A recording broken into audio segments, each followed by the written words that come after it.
आज की वीडियो में तीन खबरें। पहली खबर, एक बैरून मुल्क से नौजवान शादी करवाने के लिए पाकिस्तान आया। शादी के 3 दिन बाद ही उसको घर की दहलीज पर जान से मार दिया गया। उसकी क्या वजह है और ये नौजवान था कौन? इसके साथ साथ दूसरी खबर हम आपको ये बताएंगे कि यूके में इस वक्त हुकूमत ने प्लान किया है कि तकरीबन 900 के करीब असाइलम सीकर्स को होटलों से निकाल के या होटलों में रखने की बजाय फौजी बैरक्स जो होती हैं, बैरकें होती हैं, उनमें रखा जाएगा। ये कौन सी बैरकें हैं और इस सारे प्रोसेस का मकसद क्या होगा? और तीसरी खबर, एक मारूफ यूट्यूबर डकी भाई, तो अब नई खबर यह है कि उसकी अहलिया की दरख्वास्त पर नेशनल साइबर क्राइम एजेंसी जो है ना, उसके 7 अफसरान व एहलकारों के खिलाफ मुकदमा दर्ज कर लिया गया है और एफआईए ने उनको अपनी हिरासत में ले लिया है। जिन अफसरान ने डकी भाई को गिरफ्तार किया था, डकी भाई तो अब मुकदमा भुगत रहे हैं, लेकिन अब उनको गिरफ्तार करने वाले अफसरान भी जो है ना वो एफआईए की हिरासत में है। अब एफआईए ने उनका डिमांड भी ले लिया है और इनकी सारी जो है ना स्टोरी है क्या, इन पर इल्जामात क्या लगाए गए हैं डकी भाई की अहलिया की जानिब से। तो तीनों खबरें हैं। मैं आज का विलाग थोड़ा सा जो है ना वो 3 खबरों पर मुश्तमिल है, एक खबर नहीं है। तो सबसे पहले हम बात करेंगे मोहम्मद शुएब नामी नौजवान जो कि सऊदी अरब में मुकीम था बसिलसिला रोजगार, और कुछ दिन पहले वो पाकिस्तान अपने घर नौशहरा विरका में आया। नौशहरा विरका चांदनी मोहल्ले में वो रहता था और वहां पर उसकी शादी हुई थी। शादी 3 दिन पहले हो चुकी थी और अभी वो अपने घर में मौजूद था कि कुछ नामलूम अफराद आए। उन्होंने घर की बेल दी। उसका छोटा भाई दरवाजा खोलने के लिए आया। उन्होंने शुएब के बारे में पूछा।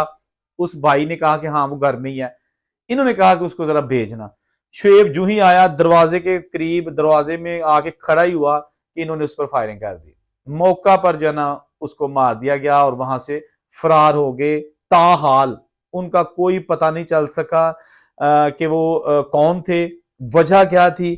लेकिन फौरी तौर पर रेस्क्यू 112 को कॉल की गई, इसको हॉस्पिटल पहुंचाया गया। तो डॉक्टरों ने कहा कि ये जनाब इस दुनिया से जा चुका है, जिसके साथ ही शादी वाला घर मातम वाला घर बन गया और हर तरफ जो है ना वो परेशान, दुख और रोना धोना जो है ना वो माहौल बन गया। अल्लाह ताला माफ फरमाए, किसी के साथ ऐसा ना हो कि बहू घर में हो, अभी हाथों की मेहंदी भी खत्म नहीं हुई, घर के जो मसहरी बनी है वो अभी उसके फूल उसी तरह हैं कि दूल्हा जो होता है नो ब्याह था वो जनाब इस दुनिया से चला गया और जवान 3 दिन की दुल्हन जो है ना वो बेवा हो गई। अब जनाब इस हवाले से जो मुतलका डीएसपी थे इमरान बेग वो और उनके साथ जो मुतलका इलाके के एसएचओ जियाफत भाट, वो फौरी तौर पर भारी नफरी के साथ उस इलाके में पहुंच के, और उनका कहना था कि मुलजम तक जल्द अज जल्द हम पहुंच जाएंगे, गिरफ्तार कर लेंगे। लेकिन जब ये मैं वीडियो बना रहा हूं उस वक्त तक अभी ना तो वजह अदावत पता चल सकी है कि इनके आपस में दुश्मनी थी क्या और कौन लोग थे, और ना ही कोई गिरफ्तारी सामने आ सकी है।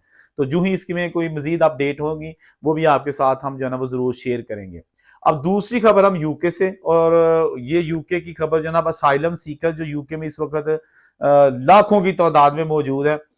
हुकूमत ने प्लान किया है कि ये जब होटलों में इनको रखा जाता है तो हर साल बेशुमार जो है ना वो खर्चा हो जाता है असाइलम सीकर्स और इनकी फैमिलीज को होटल में अकोमोडेट करने का। तो अब उन्होंने कहा कि जो फौजी बैरकें हैं वहां पर इनको रखा जाएगा। फिलहाल 2 ऐसी बैरक्स हैं जो कि असाइलम सीकर्स के हवाले से यूज की जाएंगी। इब्तदाई तौर पर 10,000 असाइलम सीकर है, जिनमें से 900 जो है ना वो इन 2 बैरक्स जो है ना उनमें रखा जाएगा। ये बैरक्स जो कि एक कैमरन बैरक्स है जो कि इन्वर्नेस के इलाके में है, और दूसरी क्रोबोरो ट्रेनिंग कैंप जो कि ईस्ट सुसेक्स में वाकया है। तो याद रहे कि यही 2 वो बैरक्स हैं, फौजी बैरक्स, जहां पर 2021 में अफगान फैमिलीज को भी रखा गया था जब वो वहां से अफगानिस्तान से इनको निकाला गया था, काबुल से निकाला गया था, और इनको अकोमोडेट करने का मुख्तलिफ यूरोपीय मालिक ने जो है ना एक प्लान किया था। तो इन इन बैरक्स में उनको रखा गया था। अभी फिलहाल वहां पे नहीं है, लेकिन कुछ लोग ऐसे हैं जो रेफ्यूजी काउंसिल के अहदेदारान हैं, उन्होंने खदशा जाहिर किया है कि ये कोई आसान काम नहीं है फौजी बैरकों में इमिग्रेंट्स, खास असाइलम सीकर्स को जो है ना वो रखना। इससे खर्चा भी ज्यादा होगा, लॉ एंड ऑर्डर के मसाइल हो सकते हैं और बहुत सारी दीगर जो कॉम्प्लिकेशंस है ना वो भी सामने आ सकती हैं, क्योंकि पिछली हुकूमत जो कि ऋषि सुनक की हुकूमत थी, उन्होंने भी ये प्लान किया था कि ये जो असाइलम सीकर्स हैं होटलों की बजाय इनको फौजी बैरकों में जो ना रखा जाए, लेकिन वो भी नाकाम हो गए थे, ये कहना है रेफ्यूजी काउंसिल के अफसरान का। लेकिन जो मौजूदा हुकूमत सर केयर स्टारमर है, वजीर आजम इस वक्त यूके के, उन्होंने काफी जो ना सोच विचार करके ये फैसला किया है कि आइंदा कुछ दिन में हम ये इसको फाइनलाइज कर लेंगे और उसके बाद फिर असाइलम सीकर्स जो है ना इनको वहां पे अकोमोडेट करना जो है ना वो उसका प्रोसेस शुरू कर दिया जाएगा। अब देखते हैं कि इस पे किस हद तक अमल दरामद होता है और कितना ये कामयाब होता है।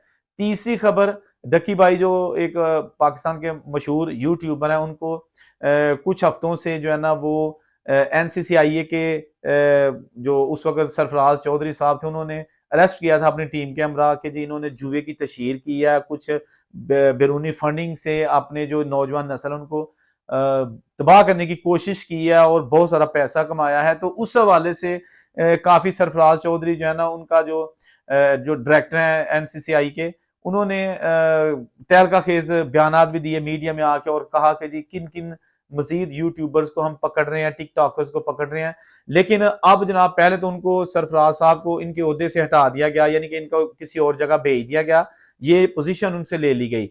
और अब जनाब डक्की भाई की जो अहलिया अरूबा जतोई हैं, उन्होंने एक एप्लीकेशन दी है एफआईए को और मुकदमा दर्ज करवाया है 7 एनसीसीआईए के जो अफसरान और अहलकार है, जिनमें ये सरफराज चौधरी भी शामिल है। तो दीगर जो इसके मुल्जमान हैं उनमें जनाब सरफराज चौधरी जो एडिशनल डायरेक्टर हैं, जवार अहमद डिप्टी डायरेक्टर हैं, Mohammad Usman deputy director, Ayaz Khan deputy director, Shoaib Riyaz assistant director, Mujtaba Zafar assistant director और यासर रमजान सब इंस्पेक्टर। इन पर इल्जाम यह है कि जो डक्की भाई के अकाउंट से, इनकी अहलिया का कहना है कि डक्की भाई के अकाउंट से $3,26,420 तकरीबन 9 करोड़ पाकिस्तानी रुपए भी खुर्द-बुर्द हैं। जबकि इन जो अहलकार है एनसीसीआई के जिन पर मुकदमा दर्ज किया गया है, इस हवाले से डक्की भाई की जो अहलिया उन्होंने कहा कि जी इन्होंने मुझसे 60 लाख रुपए रिश्वत ली थी कि हम एक तो डक्की भाई पर जो मुकदमात हैं उनको थोड़ा हल्का करेंगे, इसके साथ साथ उनको जो है ना वो रिमांड जो है ना उनको करके तो हम वो भी जो है ना वो भेजेंगे। तो ये चीजें हुई या ना हुई, लेकिन अब जनाब डक्की भाई के खिलाफ जो है ना वो कार्रवाई तो चल रही है, लेकिन जो जिन्होंने ये कार्रवाई स्टार्ट की थी उनके खिलाफ भी कार्रवाई का आगाज कर दिया गया है। बेसिकली ये जो अदारा है ना एनसीसीआईए, ये नेशनल क्राइम कंट्रोल एजेंसी है। इसने ये तकरीबन 2024 में मार्च से वजूद में आया था। इससे पहले ये एफआईए ही डायरेक्ट उसका जो साइबर क्राइम विंग है वही इसको डील करता था, जो भी सोशल मीडिया के हवाले से चीजें सामने आती थी या सोशल मीडिया के हवाले से जो नजेबा मवाद या कोई भी चीज सामने आती थी। तो ये जो सरफराज चौधरी हैं, इन्होंने काफी दबंग फैसले किए थे, जिसकी वजह से हर बंदा इनको जानने लगा था। जितने भी कंटेंट क्रिएटर्स हैं वो डरने लगे थे कोई भी वीडियो डालने से पहले कि ये जनाब उठा लेंगे। तो अब जनाब लेने के देने पड़ गए। डक्की भाई को तो पकड़ लिया, चले वो तो ठीक है, जैसे भी उसका प्रोसेस चल रहा है, लेकिन अब खुद भी जो है एफआईए ने अपने जो ये पेटी भाई इसलिए कह सकते हैं कि सरकारी अदारे के जो एक अदारे ने दूसरे अदारे के जो लोग हैं उनको मजीद इन्वेस्टिगेशन या ये इस चीज को प्रूव करने के लिए कि इन्होंने अपने नाजायज इख्तियार का जो नाजायज फायदा उठाया था, वो क्यों उठाया था, पैसे जो रिश्वत का इल्जाम है उसमें किस हद तक सच्चाई है। क्योंकि डक्की भाई के अहलिया का कहना है कि ये रकम नकद भी दी गई है और कुछ रकम चेक की सूरत में दी गई थी रिश्वत के तौर पर। तो अब देखते हैं कि किस हद तक जो है ना वो ये कार्रवाई आगे बढ़ती है, क्योंकि इस वक्त ये जो रिश्वत लेन देन, एक दूसरे को पकड़ लेना, बाद में पैसों का मुतालबा करना, ये चीजें ये काफी इस सिस्टम को गंदा कर रही है। तो मेरी एफआईए और नेशनल जो एनसीसीआई है, इन सब हुकाम से दरख्वास्त है कि आप लोग बहुत अच्छा काम कर रहे हैं, लेकिन आपके अंदर कुछ ऐसे लोग हैं जो इख्तियारात का नाजायज इस्तेमाल करके पूरे अदारे को बदनाम करते हैं। पाकिस्तान हो या कोई भी मुल्क, कोई अदारा गंदा या नहीं होता, मतलब है करप्ट नहीं होता। उसमें कुछ लोग ऐसे होते हैं जो करप्ट होते हैं, लेकिन उंगली फिर तमाम अदारे पर उठती है। अगर अच्छा इकदाम है एफआईए की जानिब से कि वो अपने एहलकारों को भी अगर शामिल तफ्तीश करते हैं, उनको पकड़ते हैं, तो इससे एक अच्छा इमेज भी जाता है और दूसरा खुद एहतसाबी का अमल भी जारी रहता है। मजीद तफसीलात जो भी आएंगी आपके साथ शेयर करेंगे और उनसे इजाज़त, हाफिज़।